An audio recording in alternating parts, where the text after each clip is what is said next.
So welcome back, guys, and as you know, we've got a couple of little ties going on. A 4-team tie for 2nd place and a 2-team tie for 6th place. So what we're going to do here is actually draw out the bracket system. So let's have a little bit of a look at how that actually works here and try and run you through it. I know it's been a long day and it's slightly confusing, but we're going to try and get you through it anyway. And then we're going to actually draw the teams into the bracket itself. So what's going to happen, we're going to draw the 4 teams that are in there. That is, of course, SK Gaming, not SK Gaming. They're playing against Alternate first. As I said, it's been a long day. So it's going to be Ninjas in Pajamas, Gambit, Fnatic, and EG. They're all in Jason's magical little box of tricks. Yeah, it's a big box, too, for a big person like me. There we go. So we do have them all in there. I'll kind of tilt it a little bit so you can just see them, just to make sure we're not cheating at all. Yeah, 4 teams are in there. We're going to draw out the teams one by one. So the first team we draw out will play the 2nd team, and the 3rd team will play the 4th team. And then I'm going to explain the bracket. Let's get this first section underway. So pick out the first team, Jason. Mix it, not even look at it. All right, here we go. The first team we got. Ooh, NIP. So Ninjas in Pajamas then will be in the top side of the bracket. Yes, they will. And they're going to play the team that Jason pulls out now. Okay. I like that I get to know before everyone else because I get to see it. Oh. Thank you guys. Appreciate that. Ninjas in Pajamas are sat here in the crowd and they just said, brilliant. So yeah, that will be... It's obvious who the other 2 are. Ninjas in Pajamas versus Fnatic. Just draw them out as well. Okay. Just for the sake of, you know, everyone seeing that it's not broken. We got them all in there. All the teams are in there, which will, of course, mean that we will see... Wow. Gambit. Gambit? Versus... Should be the last one, assuming... Or I'll drop it. Or that'll happen. That was bound to happen. I knew that was going to happen. And versus trust it to happen to Jason. Versus EG. So Gambit versus EG, NIP versus Fnatic. Exactly. Wow. So those are the 2 games that we're going to have first in the 2nd place tie. Obviously, we are going to be kicking off with our 6th place tie game, which is going to be Alternate taking on SK to decide who goes to the playoffs and who doesn't go to the playoffs. And then we'll be moving on to our bracket system here. I think we're going to have a graphic just to show you that. I'm just waiting for someone to tell me about that, just so we can go through and actually, you know, run through the system, because it's slightly complicated to actually work out exactly what order the entire teams are going to go through. And obviously it's important because the winner of this bracket system is obviously going to finish in 2nd place. Yeah, I mean, just to imagine you're guaranteed Season 4, guaranteed that bye round for or first round in playoffs, and every team pretty much wants this. I think the graphic is ready. I think we're ready to start talking about it. Okay, so let's have a look at it then. Let's bring it up. So, there we go. So, round 1, match 1, is going to be Ninjas in Pajamas versus Fnatic here on stage. Then we'll move on to Gambit versus Evil Geniuses. After that, we'll have the winners match, which of course is the winner of Game 1 versus the winner of Game 2. After that, we'll have the losers match, which is the loser of Game 1 and the loser of Game 2.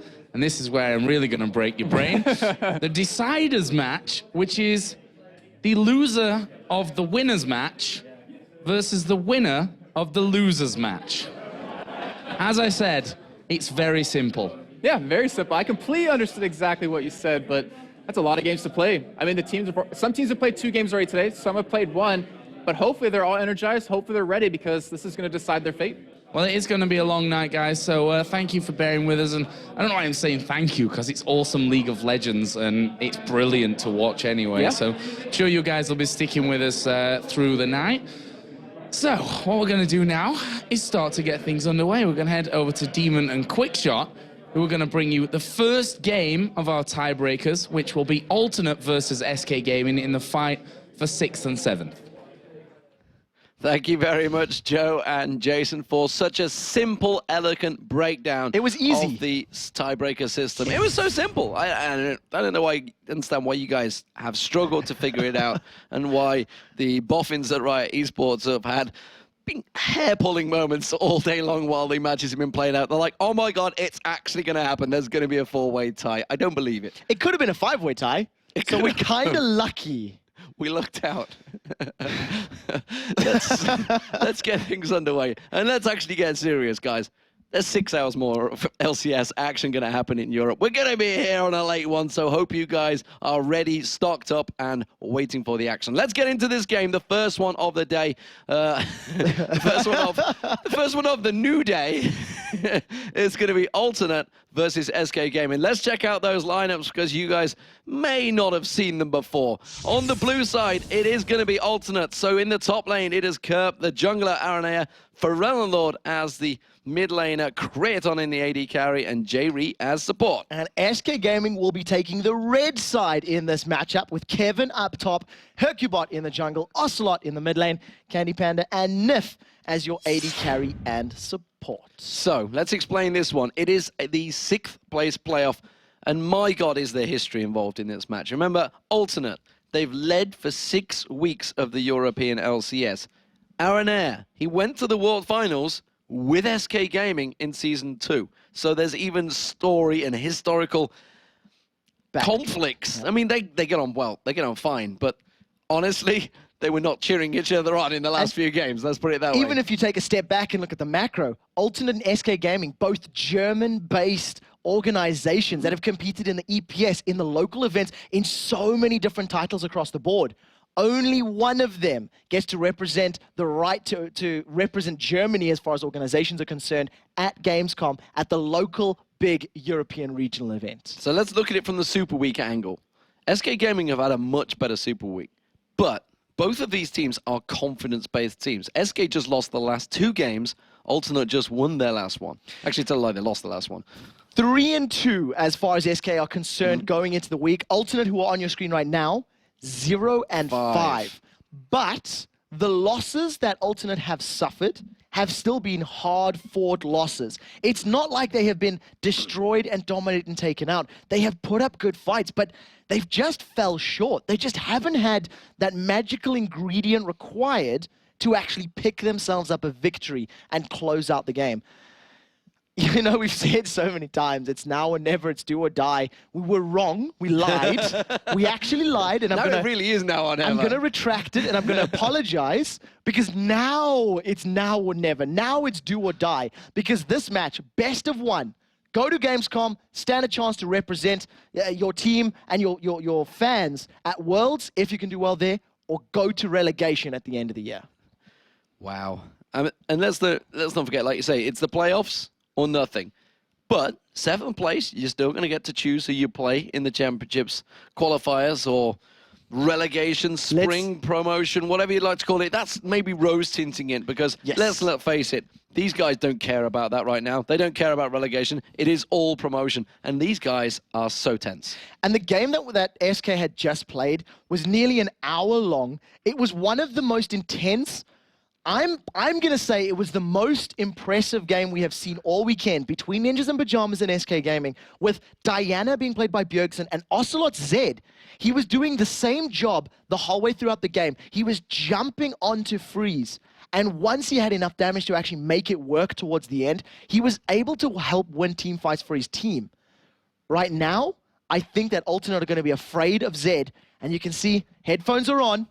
Ladies and gentlemen, we are into picks and bans for the last time for SK Gaming and Alternate in the split. And I want to remind you, the very first game of Super Week was SK beating Alternate in a very active match. Yes, and the reason SK managed to pick up a win in that game was because of their team fights and their communication, all right? Keep in mind, Alternate have had 1 million hours and 5 million games to improve on their teamwork and the communication, and we'll see if they can pull it out in this match. So the picks and bans before, let's have a look at those. Castin, Vayne, Shen were banned out by Alternate. Well, Castin, Zach, Vayne this time around. Ezreal, Orianna, Shen this time. It was Ezreal, Orianna, Thresh last time. So pretty close picks and bans. Sure enough, Lee Sin has got through. Aranea will be taking that one. Vi has not been working out well for him. 2 points to that. Lee Sin is not only locked in because Vi has been... Hasn't worked. I'm going to choose my words, and denying it from Hercubot. Taking that away from him. Hercubot did, however, play Vi against NIP, and he made it work a little better because of the composition NIP had built around. They only had a smaller number of threats to deal with, and it worked pretty well for him in that regard.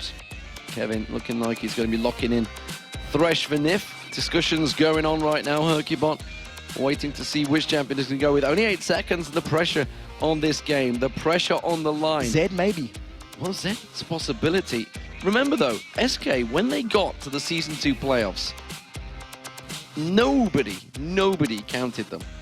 And yet they pulled out surprises. Can they pull out another surprise here? In the regionals last year, when they were qualifying for Worlds, it was Arena's Alistair that actually did work against Yes. Evil Geniuses. He stole buffs consistently. I distinctly remember a level 1, stroll up to blue buff, smite it, and strolled out. There was very little posturing or fighting there, and this time around, we'll have to see how it works. Look at that. Lissandra has been locked in. Will it be Kerb or will it be Pharrell Lord? Will it be the return to week 1 where everything was so rosy for Alternate? They were 5-0. It was the perfect week for them, but they've gone 0-5 this week and it's been a disaster. Elise looks like it has snuck through, and that's a long time for Elise to get I was through. just about to say that. With Elise going all the way down the list, it's a very unique situation because that's really been the #1 sort of pick or ban. I also want to highlight that Fizz is still open and available, and that could give a lot of trouble to Foreign Lord's potential Lissandra. But as we do see, Ocelot decides to lock in Karthus. He's had some very good games as Karthus this week, but it was comboed with Nif's Zyra. They had a lot of CC to hold them in place and allow Defile to do the damage. So we'll see whether that actually gets picked, but Thresh already out Yeah, there, exactly. so it's So not going to be in. it's just a different combo, and I think that it's slightly less effective when paired with this current setup. However, that Twitch and Thresh is something that we see out of TSM. They do a lot of damage in lane, allow Requiem to close up, and we didn't really see it from SK earlier in the weekend. Maybe this is the time to do it. Are we going to see Ash and Zyra? Varus is locked in already, Varus is- so I I'm having a don't think moment. so. I'm having a moment. It's been a long day, It's and there's been a going to be. long day. We got to shake off the rust because Back into it. there's just a few I'm more ready, games. guys. I'm ready. Just wind me back up. I'm ready to go. Get the oxygen pump plugged into the back, and we'll get this going. Ari locked in. It's going to be Kerb on Lissandra in the top lane. Guys, I am good to go. It's all good. I know what's happening now. So Ari against Karthus, that's a good pick. That'll allow Forenlord to sort of run circles around Ocelot, manage to just negate the wall of pain, and that may mean that Ocelot wants to put himself in a different lane. He may not want to go head-to-head against Forenlord. However, if he's feeling strong, if he's feeling confident, he may just say, I'll take it. I got this. I'll take this one on the chin. And now Kevin start thinking, who am I going to play? To go against Lissandra or a Necton? It's going to go beefy to try and counteract the damage that will be coming out almost certainly. Don't want to dash in against the Crocodile.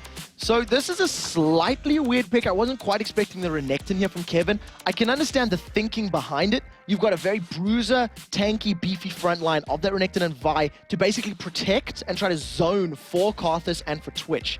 But against a Lissandra who should be able to get away as long as Kerp is on form with his Claws of Doom, then he's never really going to be in kill potential. But I think this could be a slower paced lane for either the 1v2s or the 1v1s if we see it from these teams. I kind of fear for SK here myself. I feel Alternate have got a very strong team, a team that they are very comfortable on. And if you remember the interviews back with RNA, he always said, we are better when we play champions we feel confident on, feel comfortable on. Champions we play all the time. Yeah. They have champions they play all the time. Yeah, and it's something that we've seen them be successful with during the split as well. Something that, you know, we talked about, it's almost poetic that Alternate started week 1 going 5-0, and in week 9 goes 0-5, yet still find themselves in a playoff spot, in a position where they can do or die to actually get that berth into the playoffs. And it's a composition that we've seen from Alternate before, these same champions time and time again throughout the split. So the pressure is on SK Gaming to make something happen, to make sure that they come out swinging in this matchup. Well, you can see the temperature is definitely rising. The pressure on Ocelot right now. The captain of SK Gaming, he's brought his team valiantly through. They were 3-0 at the start of Super Week. It was all going so well. But today has not been the day for SK Gaming. Will it slip away from them, or will Alternate manage to get in there? Kerp, you can see the man with the trackball. Maybe the hardware issue could be a problem. We're not going to go down that route because the pressure in this situation is serious, ladies and gentlemen. It is a place in the playoffs at Gamescom in just a couple of days' time. That's why these matches have to be played. They have to be played tonight. There is going to be 6 games. Alternate versus SK will be the first. Following this, it is going to be I believe Fnatic versus Ninjas in Pajamas. They were the first. I do think it's drawn-out NIP team. on blue side versus Fnatic on red, if my memory serves me. Yes, but I believe so. We'll get to that in a second, because right now, this is the game to determine who gets to go home tonight amidst tears and who gets to go home tonight amidst beers, because Alternate, they definitely want that spot in the playoffs. They definitely want to show the world what they can do, because unfortunately this weekend, they simply haven't done it. So the US presidency, they chant 4 more years. The LCS fans were chanting 6 more games. I can tell you the production crew may not have been sharing your attempts, but nevertheless, we are excited to have a lot more LCS action. And more importantly, some very fierce rivalries being reignited. The fact that Gambit will be facing against Evil Geniuses. There's so many It's a rivals matchup here. everyone's looking forward to, Yeah. but right now, the SK blue buff is happening. This is the same blue buff that they blue buff invade. They have been doing all split long. As a group, they move in around the 1 minute 20 mark, they put a ward down, and they back away. Sometimes they follow that back up with an invade, and what you've got to keep your eyes on here is how Aranea picks his route. If he takes red buff and goes straight to blue with a lane swap, it may be the same mistake that Snoopy made against Gambit, which SK may be looking to capitalize on. So here we go. No invades by the looks of it. It's going to be a slow and steady start. Just remember the pressure on these guys. And I saw you guys talking about when we were saying how tense the last few matches have been. And everybody's saying, oh, it's just they're just playing bad. You don't understand the pressure that these players are in. This is their life. This is their job on the line right now. This is not just a game you and your buddies are playing, getting together on some sort of communications and say, guys, we're going to do a rank 5v5. This is their job. They get paid to do this for a living. If they get knocked out of the LCS, they're potentially looking at basically some new job. That is it. Career over. Right now you see Nev playing very, very aggressive, but he's been rooted up. He's been caught out. Will he try and turn it back around onto us? Kratos. Barrier used very early on there. The exhaust onto Candy Panda, but the damage is coming back. Tries to use the expunge, but really didn't have a great deal of damage there. Very low, both lanes in the bottom. They managed to get the barrier out of Creatine, so if Nif gets a good death sentence down, they may have enough damage to kill Creatine, who's sitting at about 310 HP. Nif is posturing around the corner. Look for the death sentence. Goes in, gets the flay. That's going to be a great grasping route. They're going to try and turn this one You around. got it! There's first blood. Candy Panda on towards him. He has got barriers still available, so they couldn't even turn it around. The aggression was there. Candy Panda won out. Ladies and gentlemen, Nif and Candy Panda, they baited that first fight to get the summoner spells down. And when they realized they had won the trade because they got more summoner spells, it was so clear that Nif just wanted to land some crowd control. If, however, they stick around, Aranea has got the executability on that Sonic Wave resonating strike. If he can land it, there may be kills in play, as here comes Lee Sin. Grasping route onto Candy Panda. Aranea tries to come in, but a brilliant flay comes out from Nith. He tries to throw the death sentence out. That would have been the clutchest of moves. But SK Gaming, they take the hint. They back off. Aranea landed the Sonic Wave on a minion. He didn't catch the champion, and that allowed Candy Panda to get away. But Summon Spell was blown. There's no barrier now on Candy Panda, so at the very least, he got something from it, but he did trade his flash as well. So let's take stock. 4 minutes in, Vampire Acceptor being picked up by Candy Panda. Meanwhile, Kratos had to come back. All he got was a health bot, ladies and gentlemen. There's a big advantage in the bottom lane for the Rat, for SK Gaming, already building. This top lane, we haven't really had a great deal of discussion about it. We haven't had a chance to because it's been all action down that bottom. Kevin on Renekton up against Kerp on Lissandra. Lissandra's a champion that's worked so well throughout the European LCS, but the last few weeks has definitely fell out of favor. Yeah, and it hasn't been successful, mostly because of teams learning how to deal with Lissandra. Part of her high success rate early on was nobody knowing what the answer was. Nobody knowing how to deal with the Ice Queen. Now teams are figuring it out. Kevin feels the answer is with the Crocodile, and you can see he's doing well. He's keeping up in CS, and he's using that Cull the Meat to keep himself as sustained as possible while hitting those minions. Aranea waits in the bushes, waiting to jump onto his old team captain, Ocelot. Will he gonna bait him out here?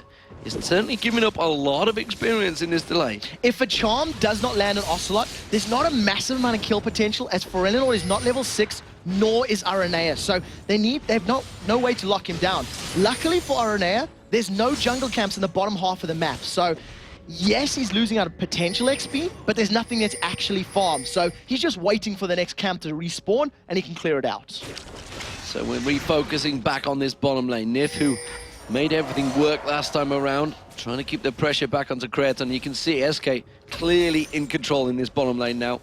Alternate definitely taking their time this time around. Don't want to force anything from SK. The fact that that Vampiric Scepter is on there's a double Doran's Blade now for Creighton. Has got a bit more hit points, but the pink ward has begun. Yeah, and crucially, because Candypan has got the Vampiric Scepter built up, he's going to be able to out-sustain. He's already sitting on 14% Spell Vamp to the 4%, lifesteal, to the 4% lifesteal of Creighton. So it's just going to keep him a little bit healthier, a little more topped up. And you can see how passive and defensive Creighton and J-Re are playing. They're really too scared to engage that big deficit in attack damage. And I've heard it really talked about, the fact that the rise of Twitch, the fact that he's got back in there, but there really isn't too many weaknesses to his play right now. Certainly in the 3.10 patch. Yes, he hasn't got an escape, but he's got the flash, of course, in there.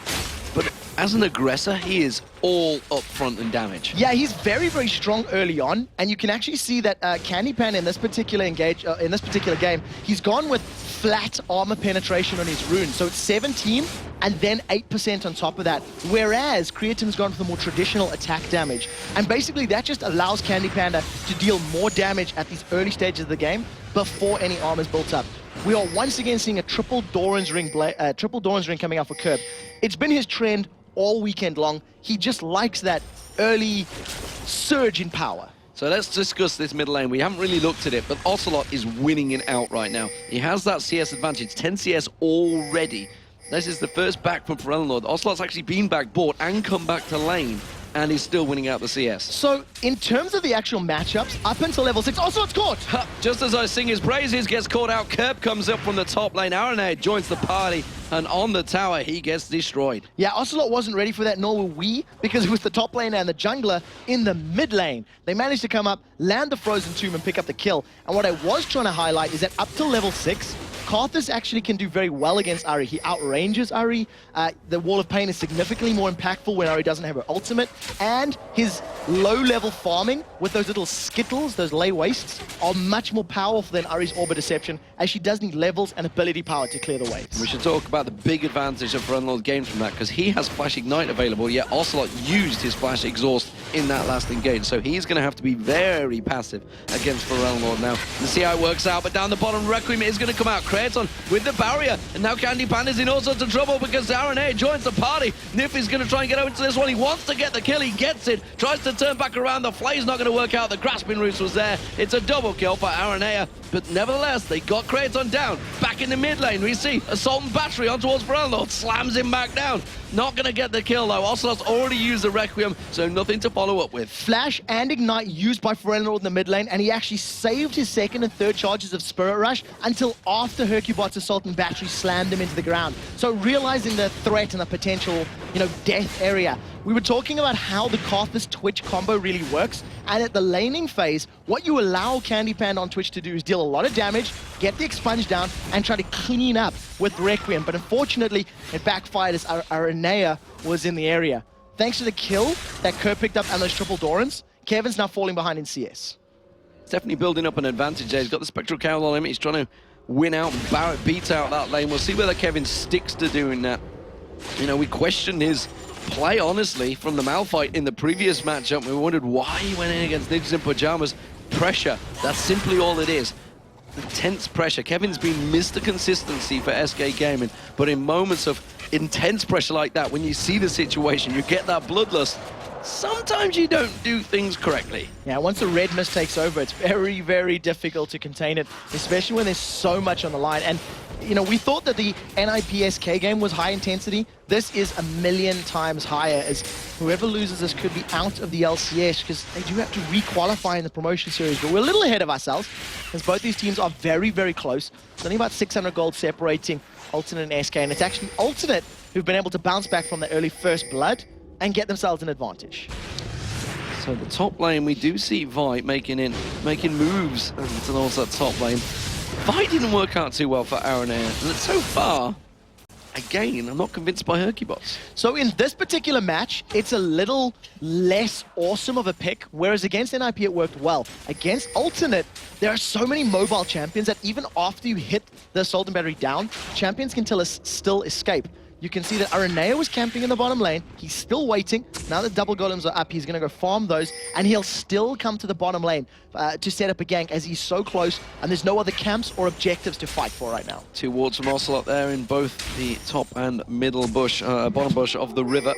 So making sure he keeps full vision of Ferelnord and making sure, more importantly, that Aranea doesn't come popping out the bushes and give him troubles. Bilgewater Cutlass was completed by Candy Panda in the last back there. We are seeing J-Ree potentially going aggressive. Aranea came in.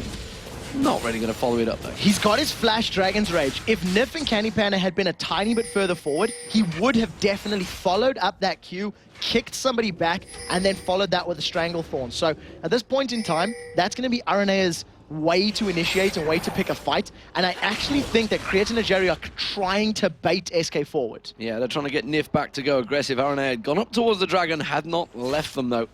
Seeing if they could bait them, Jim, pull them out. Hercubot is waiting in the wings. At the moment, though, I'm looking at Ferelnord. He's heading up the top. He's warding up the red buff. He's going in. They have gone on towards Nif, though. That's going to be Chain of Corruption. Popped in. Assault and Battery comes out. Requiem's going to follow. Aranea kicks Hercubot away. There's not really anything to follow up the damage here for SK Gaming. And that was a clean assassination. SK's bottom lane of Candy Panda and Nif should have told Ocelot to not use Requiem. It was very clear that Nif had simply got caught and he was going down, and there was no follow-up from the rest of SK. So unfortunately, that cooldown is now unavailable as Ocelot's charmed. Ocelot's charmed, but he has exhaust available, uses that Defile, and manages to survive. Spirit Rush from Ferelnord simply gets him in and out.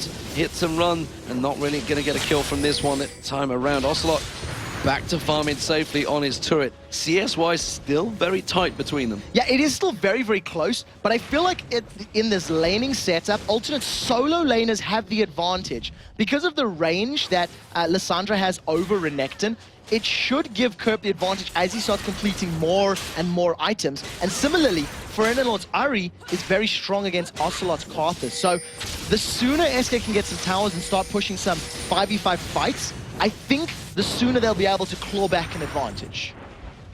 So, top lane, let's look at that one. We haven't talked about it a great deal. Kevin, I've got that Spectral Cowlands, continues to try and get that farm going. He has gained a little bit of momentum against Kerb, but Kerb still has that advantage. You can see now he's got the Seeker's Arm Guards along with those triple Doran's plays he had and the Crystalline Flask. Still quite ahead. The fact that he got the kill on Ocelot early on as well does mean he has full control. He's not too worried about Kevin. Kevin's probably going to be building up a Sunfire Cape. Looks like he's got the beginnings of it there with the Giant Spell. Just simply wants to get that hit points, get himself that farming going. Look at Ferelnord being so aggressive on Ocelot here. Not really giving him the time of day on the charm. There it is. The charm comes in. Spirit Rush follows on. Ocelot is going to get taken down. Got kicked onto the tower as well. That will be a safe escape because Requiem was used earlier on in the bottom lane. Yeah, it needed to be called by Candy Panda and Nif. They needed to tell him not to use it. And a very good combination there of Aranea and Ferelnord secures the kill even with that CC in the mid lane. And you were talking about Kevin and how he's going to impact fights. I'm so interested to see because Kerp, mobile, gonna dive the back line, not gonna care about Kevin. Aranea, same story. Ferelnord, same story. If the three of them want to dive and try pick up kills on Ocelot or Candy Panda, they're just gonna run past the Crocodile. He's got one single target stun. What are you gonna do against 3 champions that can quite literally fly around the map? I'm so divided on this game. You've got Alternate who pretty much led throughout the whole of the summer LCS. You've got SK Gaming who had a great third place finish last season in the spring split, managed to get to the Season 2 World Finals. It's Old Guard versus New, and at the moment the New is winning out. 5-2 up in kills, 2,000 gold up, and looking like they may well take the first turret. That middle turret has already taken a lot of damage. This bottom one is where the focus is. Aranea, however, has come in from behind Candy Panda and Nif. He's got a side stone, and he's looking to kick someone. Not going to happen. Walk straight away from that one. They were ready and waiting.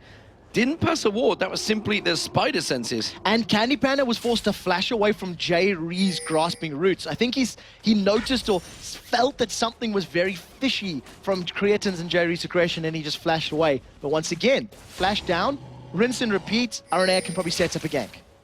Look how deep, actually, Ocelot is. Where's he going?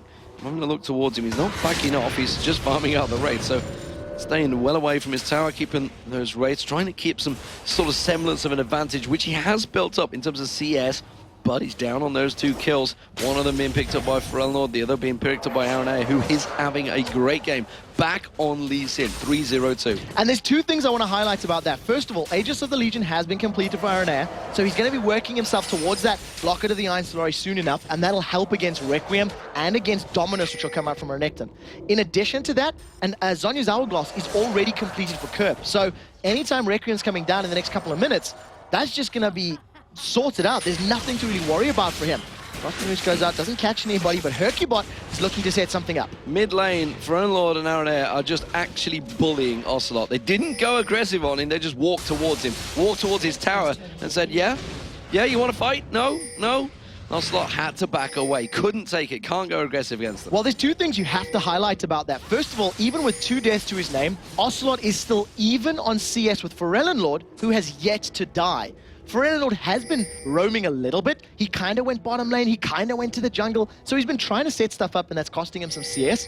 But overall, Ocelot's not in a terrible position, albeit without the tower. I'd counter that and say a lot of that's been the rates. He's been taking the rates out. Kevin has been caught a little bit by Kerp. Is going to track each other. The Dragon is not available, but the alternate are certainly stacking up down here. Hercubot's there. He's going to back off, and Aranea is in position. No, they're going to actually turn around and face check each other. Ferelnord's going to come around the side. Flashes straight away from that one. The explosive cask was thrown out. Not the explosive cask, Venomous. it's the poisonous venom cask. Oh, Ferelnord gets hooked in. Can they try diving? They catch him. Beautiful. Assault battery comes in. Requiem will follow. Have they got the damage on Ferelnord? He's taken so low. The poison's ticking, but it's not going to be enough. Nif, meanwhile, has been taken out by the passive of J-Ree. I believe actually J-Ree actually caught straight onto him. They do get a kill. It is going to be Creaton going down. It's Candy Panda that picked that one up. Ocelot and Kevin continuing to give chase. They will not catch Aranea though. And look at Kerp. He'd come around. He's actually looking for a fight.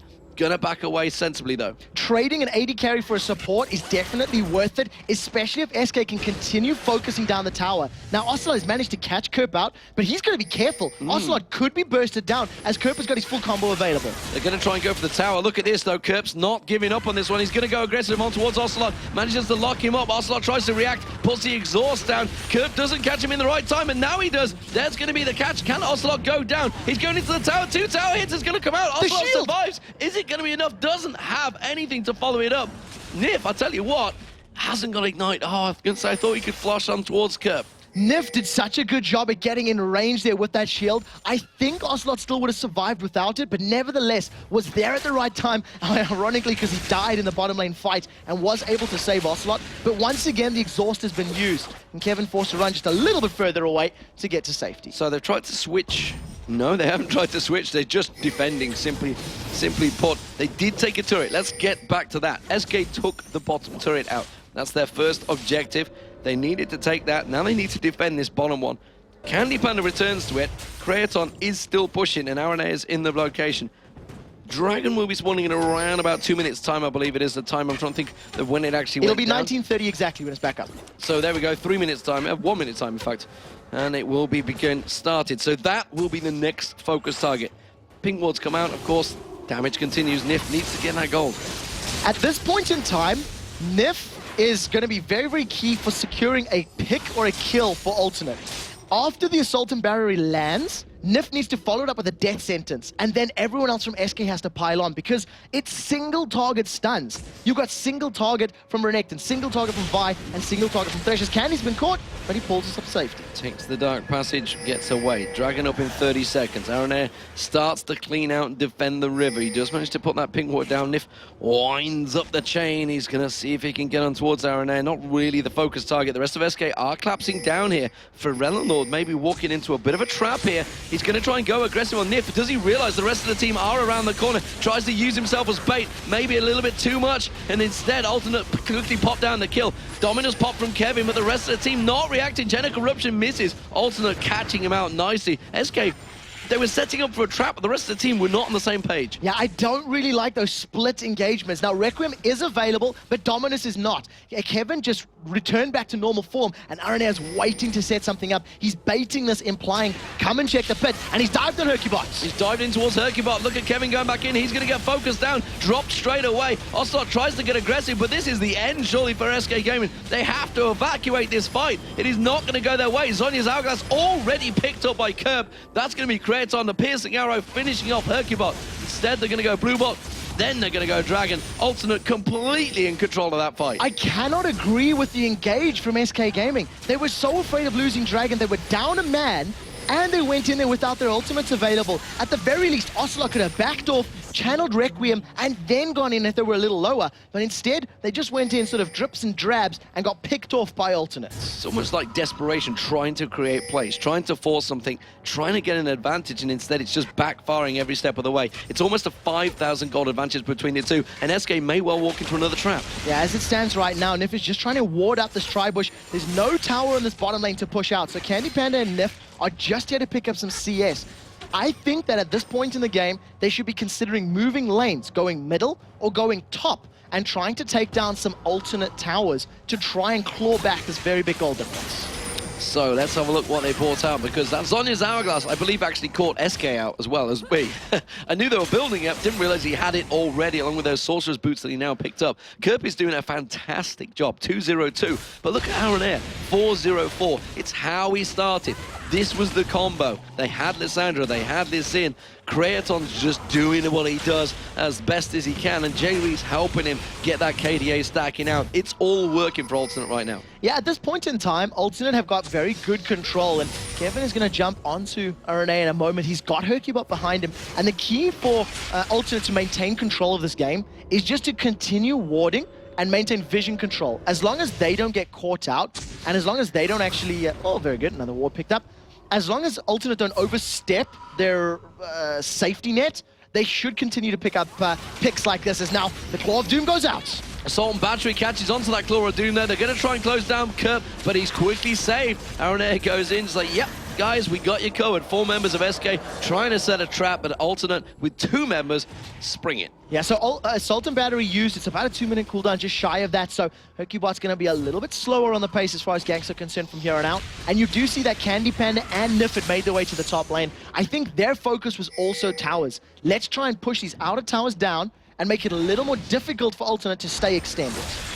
They are continuing to try and defend this one, and Alternate are not backing off here. They're hook on towards Aaron Air. Is it going to be enough? No. Safeguard straight away from that one. Takes 2 tower hits. Spray and Pray was popped there by Candy Panda, and they didn't get close to following through. And as I talked about during the previous Dragon fight, if Nif lands a hook, Kevin has to follow up with a stun, and Hercubot ideally should follow up with an ultimate, because they've only got single target CC, and Nif is caught! Charm on Nif once again. He's going to go down. Does manage to get his box in the right time, but Kevin's going to be the next focus. Requiem's coming to come out, but it's not doing a great deal of damage. Kevin's so low, trying to run away from this one. Hercubot's safe on the turret, but that turret is very low as well. Look at Ferranlord continuing the orbs going down. They try and bring Kerp in towards the tower. Kevin's got nowhere to run. Ferranlord chases in there. Kerp throws in the Claw of Doom and gets a double kill. 4 for 0 on a tower dive from Alternate. Even with Requiem coming in, SK Gaming simply did not have what was required to put the damage down. And Alternate are extending that 5,000 gold lead to a 7,000 gold lead. And if SK Gaming continue to give up kills and objectives this easily, the gold difference is going to become insurmountable very, very quickly. Well, it's already at 7,000, which is pretty damn huge coming into the 24-minute mark. Have Alternate secured themselves a place in the playoffs? It would almost be rude to say the team that was top for 6 weeks can't make it. It's that crazy situation that we've had in the European LCS, and it was possible. But right now, SK Gaming are going to have to create something. They've tried to create these issues, and it's actually backfired, and that's almost what's put them in this situation in the first place. So do they go defensive? Do they pull into a turtle shell? They should have been defensive a little while ago, and I think... I'm going to go out on limb here. I think they should have considered a different top laner. I'm not seeing Renekton work in this composition right now. There's not enough area of effect crowd control. There's not enough control coming out of the SK team. They simply cannot stick to the very mobile team of Alternate for long enough to make their damage stick. And, you know, Candy Pan has thrown out a couple of spray and prays. They've been lackluster. They haven't hit multiple targets. They haven't been impactful, and now Ocelot's in trouble. Ocelot's in all sorts of trouble. The DFG comes out from Ferranlord. He gets pulled away on his dark passage. and gets dropped during flight. Not really what you're looking for. Curb gets hooked in, but I don't think you want him because he's just going to turn around and smash you in the face. And that's another kill picked up by Curb. All so easy for Alternate right now. J-Ree puts down that turret, and they are on towards the inhibitor turret already in the bottom lane. It's not over. There are so many minions here for Alternate that they're going to be able to pick this tower up. And with 20-second death time is coming out for SK Gaming, they can stick around for the inhibitor as well. Inhibitor #1 of potentially the final knockout game of the split is underway. And there it goes. Alternate now in full control of this game, and SK Gaming, they are in desperate times, and it is not looking good for the SK Gaming faithful. They have had to put up with it. They've believed. They've tried to give faith between Ocelot and the boys, and it's worked so well. Candy Panda's played immaculate throughout this Super Week, but so far, it is backfiring horribly on them. It is heart-wrenching to think that you can go 3-2 on the weekend, play arguably the best game that we've seen out of all 20 against Ninjas in Pajamas, and it's the game against Alternate, who are 0-5, that actually gets you knocked down to relegation. But all's fair in love and war, and right now, Alternate are simply making better decisions, making them count, and with 10 seconds on the Dragon, that's definitely where Alternate are going to be grouping up and trying to challenge in these next moments. Alternate also warding out the Baron. They have bigger plans right now. It's actually the mid lane. They're just piling straight up it. They've seen Nif well out of position. They've seen the top lane, and they're thinking, look, you've left this inner turret wide open for us. Why not just come straight in here with Creaton and friends, and they may be able to do that. The rest of the team claps in around it. Glora Doom comes around. Curb just bullies them away. He gets hooked in, but we've seen it already, Nif. That's not the target you want. He will just turn around and destroy you. And more importantly, Kevin was still in the top lane, so even if Nif wanted to dive in, that was going to be a 4 versus 5 at the best of times. There are no home guard boots on Kevin, so with the recall and the positioning, he's trying to get in range for the Dragon. SK may look to challenge this one. They're sitting close to the river, but they backed off. That would be suicide.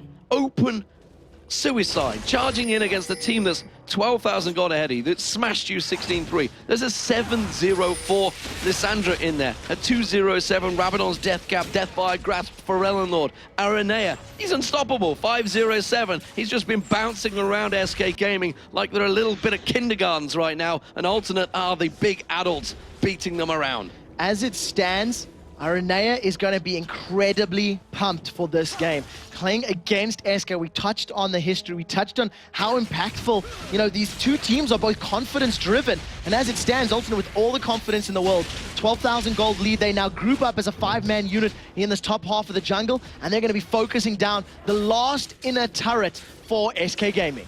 And we've talked about teams struggling to break down these outer turrets, struggling to penetrate the defenses, getting drawn into that Baron fight, but 27 minutes gone, an inhibitor already down, all of the outer turrets down. Alternate do not have that problem. They've come into this game, they were sat watching the last match, they didn't use the time to practice, they simply focused, they simply discussed it, they simply watched Fnatic Gambit and absorbed the situation. Alternate have never needed trouble finishing, and then they catch Ocelot. Chain of Corruption on towards Ocelot, gets bounced in the air, Stranglethorn's doing its job, and just like that, they're going to turn it around. Spray and pray. Candy Panda, can he do it? There's going to be Requiem. This could be a lot of kills taken out. SK Gaming, no! The Zhonya's comes out. Hercubots gets locked up, and it's another 2 for 1. SK Gaming in trouble now. Oh, the piercing arrow, not quite enough to take Candy Panda out. If Kerp had followed through the Claw of Doom and landed one more of those shards, it would have been enough to pick them up. That is a team fight.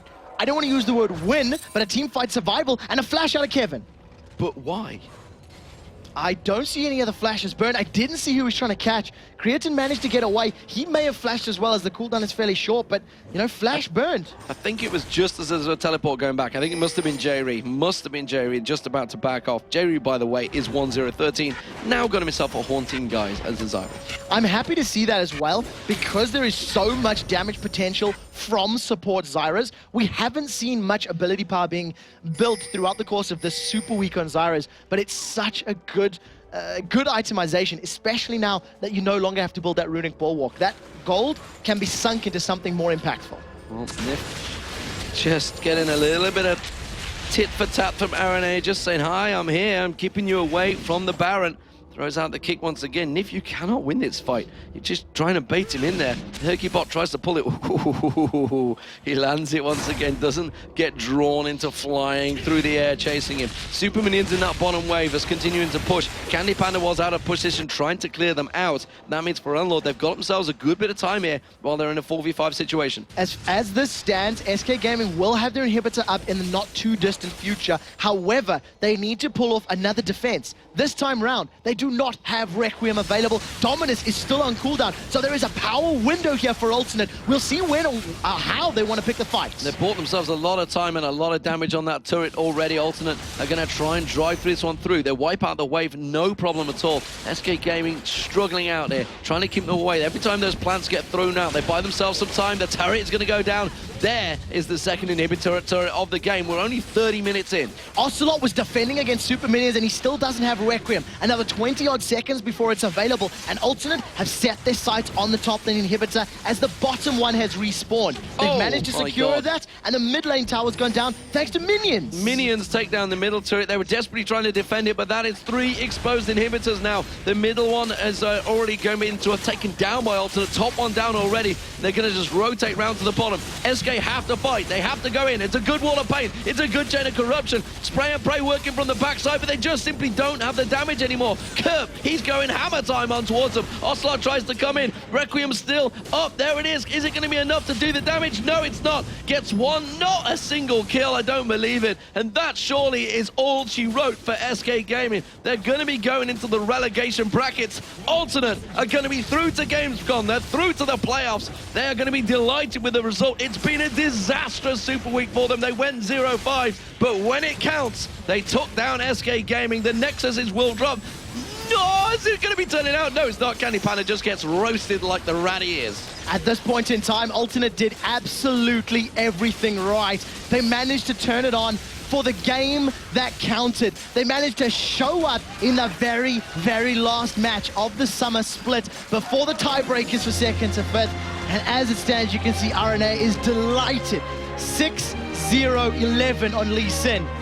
Maybe he shouldn't have played Vi earlier. But look at that. Kerp, that's where RNA ran to. Like you say, 6-0-11. Kerp, 9-0-7. He was the one that came down. He was the one that caught Ocelot off guard. Him and RNA combined. It's been a great Super Week for SK Gaming, but unfortunately it means they are now into the relegation match, which will be happening later on in the year.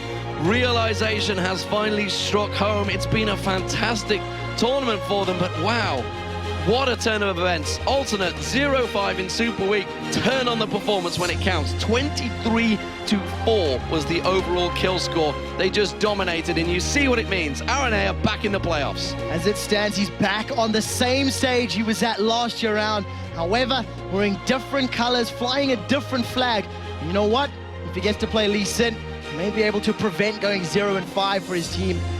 Congratulations to Alternate. They play 6th in the summer split. League of Legends Championship Series, and the heartbroken Hercubot and Ocelot. You have to feel for them after their phenomenal performance this weekend. But it was too little too late. And the irony is, the first game of the Super Week, like I said, we talked about the confidence that SK Gaming had built from that. How Ocelot had played on Karthus in that match, how it had all worked out for them. Maybe Lee Sin was that key. I also think that picking Thresh very early on and allowing Zyra to get taken away later may also have cost them. Against that very mobile Lee Sin and Lissandra and Ari, if they had had a Zyra Karthus as their #1 and #2 pick, that may have been enough time and crowd control to actually lock down the game. Unfortunately, the Thresh pick just didn't lock people up for long enough, and it didn't work out. And ironically, we didn't really get a chance to talk about Frontal too much on Ari. 3-1-13. He's not had a great Super Week, but actually played pretty damn well in that match. Solidly. He completely controlled Ocelot. In that mid lane, every time RNA showed his face or anything similar, Ferenlin Lord's pressure and presence against Ocelot was so apparent. It was palpable how scared Ocelot was. He was hanging all the way back, farming behind his turret. And I think they dived him, what, 4, 5 times before the roaming game started? Kept him under control. So that's the first of many games to come. The tiebreak decision has been sorted. Alternate now are 6th. They finished. They're into the playoffs. SK Gaming 7th. They're going to get to choose, secondly, who they play in the Challenger Series and the Promotion Series, which will be happening later in the year. Keep your eyes peeled on that. But more importantly, it's Alternate. They're into Gamescom. We're going to go over to Joe and Jason to take us through the dominant performance that Alternate just showed us.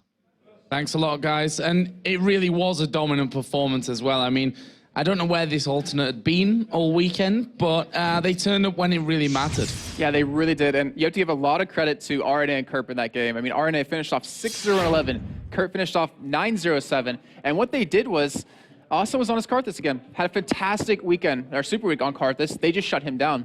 They're just like, all right, every time we have an opportunity, let's kill him. Let's get rid of that Karthus ultimate. Let's not let him get to that point where his ultimate can really change these fights around. And with that, they would just go, they would kill someone, they would take objectives. For instance, they'd kill Aslat, took Dragon right after. Arena then took Blue. Like, they constantly punished SK for any minor mistake that they possibly made. What do you think to the whole team composition there from SK? Because Quickshot mentioned that the real problem that they had was a lack of control. There was nothing really there to hold Alternate down in any circumstance. Yeah, I mean, their big CC was the Vi ultimate mixed in with the box coming out of Thresh, and that's just about it. I mean, you need... I can understand the Thresh Karthus combo, because Karthus goes in, if you trap them in the box in his defile, then they're going to take a lot of damage, but, you know, they don't have anyone else like Jarvan to maybe hold him in there. They don't have a real, like Quickshot was saying, like you're saying, just to hold them down to pretty much force them into the CC, where you look at, you know, Alternate side, they had the Grass Roots with Zyra, they had the Strangle Thorns out of that, they had the Chain of Corruption, they had the Charm out of Ahri, they had the Lee Sin Kick, which technically is a form of CC, and of course they had Lissandra, who is a CC master, and it was just really unfortunate that SK couldn't pull out the victory that they really needed, and now they're going to be going into relegation. Yeah, they got a lot of time to really, you know, prepare for that relegation now. And they probably need it as well. I mean, they're going to be heartbroken, I think, from that one, because missing out on the playoffs means no shot then at the World Championships, and obviously that's what everyone's here for. Yeah, and they were there last year. To not be there this time, it really has to hurt. And also, we do have to say, since they finished 7th, they get to pick their team that they want to play in the promotion series. So MWM doesn't get a choice. They get stuck with whoever it is, but they get their choice. And obviously, the team that gets knocked out from the playoffs will obviously have that first pick. But yeah, I mean, it's going to be a lot of time to train. And knowing Ocelot, knowing all of SK, they're going to take this time and really use it well. Well, to speak of SK Gaming, we have Ocelot sat with Shocks along with Aranea. Thank you very much. I'm joined both by Aranea and Ocelot, two sides of the coin here, and of course, a bittersweet combination. Let me start with you, Aranea. You know, going into this game after the terrible, terrible super week you've had, how are you able to pick yourself back up? Well, actually, like, after every game, we went all together to a room to analyze the games. And we saw like so many individual mistakes, and not only individual mistakes, also like item build. Like we were doing like so many wrong stuff.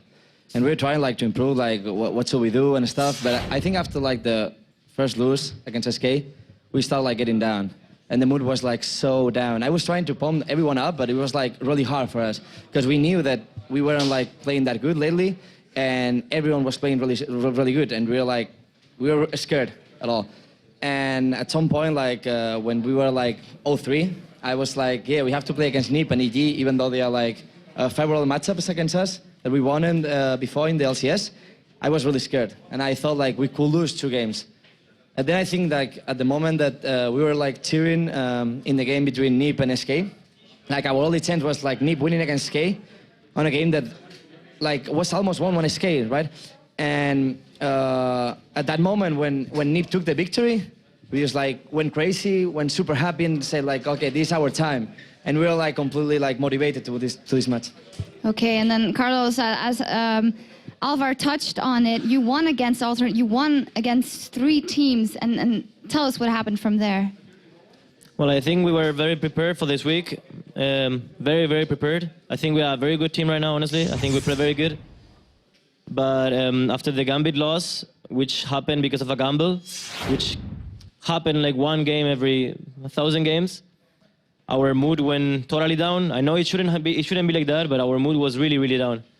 And when you get into that bad momentum, it's really hard to come back from that. So I think that was the detonation point.